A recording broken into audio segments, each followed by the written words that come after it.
Hello friends. बात लगभग 40 साल पहले की है, जब विवाह को दो दिलों का मेल ना समझकर बस एक रस्म की तरह निभाया जाता था। लेकिन जब दो अजनबी अचानक अपनी जिंदगी किसी के साथ बांटने लग जाए, जब किसी के लिए दिल में सम्मान के भाव आने लग जाए, तो प्यार हो ही जाता है। रश्मिता घर में सबसे चंचल थी। दिन भर मस्ती करना, घर में घमा चौकड़ी करना और इन सबके मन भर जाए तो मोहल्ले भर की आंटियों चाचियों के घर टटोल आना, बस उसका दिन भर का यही काम था। यूं कहे कि मोहल्ले की जान थी 14 बरस की रश्मि। पढ़ाई लिखाई से दूर दूर तक कोई नाता न था। हालांकि आज से 40 बरस पहले उस जमाने में लड़कियों की पढ़ाई लिखाई पर ध्यान कौन देता था। वैसे तो रश्मि घर में सबकी लाडली थी, लेकिन अपने दादाजी की वो जान थी। बचपन से अपने दादाजी से ही उसने अपनी जिंदगी का पाठ पढ़ा था।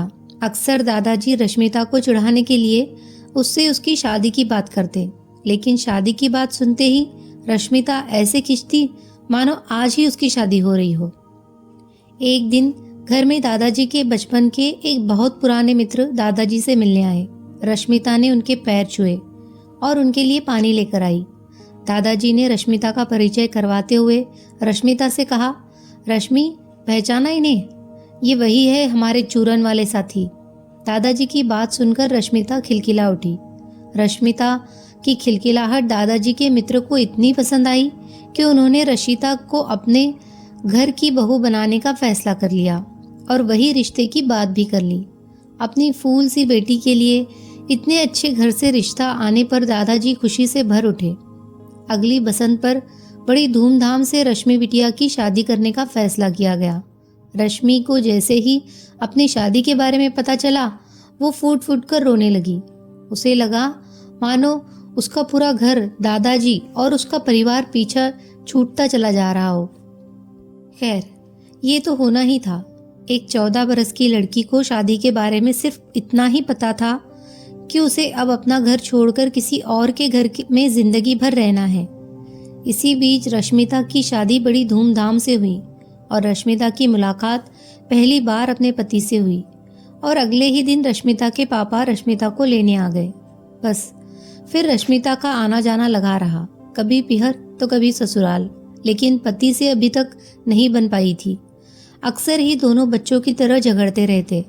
उस दिन भी रश्मि अपने पति से रूठी हुई थी कि रश्मिता के पिताजी रश्मिता को लेने आ गए। मायके जाते हुए रश्मिता ने टोकते हुए अपने पति से कहा, अब मैं नहीं आऊंगी आपके घर। रश्मिता के पति ने भी गुस्से में कहा, आना भी मत जब तक मैं ना बुलाऊं। रश्मिता ने चुटकी लेते हुए कहा, अच्छा, तो मुझे कैसे पता चलेगा कि आपने बुलाया है या नहीं? कुछ सोचते हुए रश्मिता के पति ने कहा, जब तुम्हें कोई कोरा कागज दिखाए तो समझ जाना मैंने बुलाया है। मायके में रश्मिता के दिन बहुत अच्छी तरह बीते। जब कोई रश्मि से उसके पति के बारे में पूछता तो वो चुटकी लेते हुए कहती, अच्छे है पर थोड़े बुद्धू है, और सब मुस्कुरा जाते। लगभग 15 दिन बाद रश्मिता के ससुर जी रश्मिता को लेने आए। रश्मिता ने उनके सामने कुछ दिन और मायके में रहने की इच्छा जताई।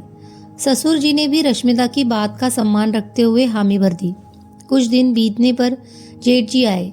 हालांकि तब तक रश्मिता को भी ससुराल की याद सताने लगी थी, लेकिन उसे अभी तक कोरे कागज का संदेशा नहीं मिला था। इसीलिए रश्मिता ने माँ से ससुराल न जाने का बहाना बना दिया।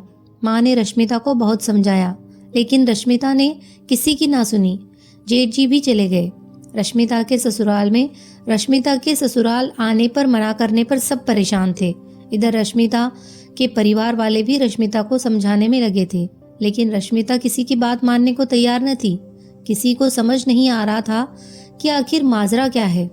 ससुराल में यह चर्चा चल रही थी कि तभी रश्मिता के पति ने कोरे कागज वाली पूरी बात बताई। अगले ही दिन रश्मिता के ससुर जी कोरे कागज के साथ रश्मिता को लेने गए। रश्मिता तो इसी पल के इंतजार में थी। कोरे कागज पर अपने पति का नाम लिख अपना सामान बांध रश्मिता अगले ही दिन ससुराल पहुंच गई। लेकिन अपने पति के लिए उसके दिल में अब सब कुछ बदल चुका था। रश्मिता को अब अपना जीवन साथी मिल चुका था। आज जी भर कर रश्मिता ने अपने पति से बातें की, लेकिन कोरे कागज वाली बात को लेकर दोनों सालों तक खिलखिलाते रहे।